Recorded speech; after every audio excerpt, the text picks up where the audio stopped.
যখন দিবে রুকু দেওয়ার পর খাওয়াবে তারা কিন্তু প্রথম নামাজ আদায় করবে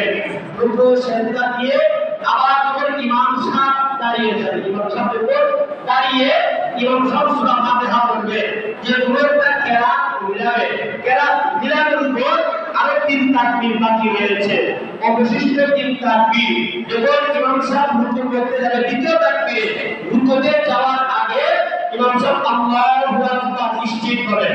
একটা তাকবীর আল্লাহু আকবার নিশ্চিত করে দুইটা হাত দিয়ে সোজা রাখবেন আল্লাহু আকবার অতিরিক্ত 3 তাকবীর খাম শেষ এরপর হলো আপনার নামাজের তাকবীর আল্লাহু আকবার এই রুকু করতে যাবে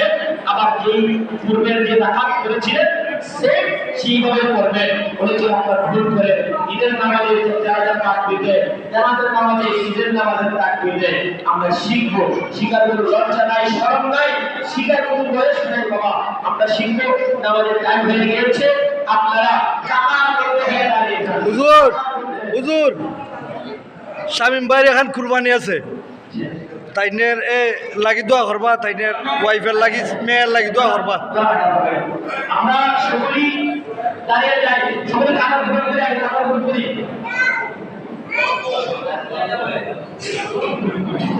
সবাই সামনে কাতার ধরে হবে কাতার পাশে থেকে যান কাতার পাশে থেকে যান কাতার পাশে থেকে যান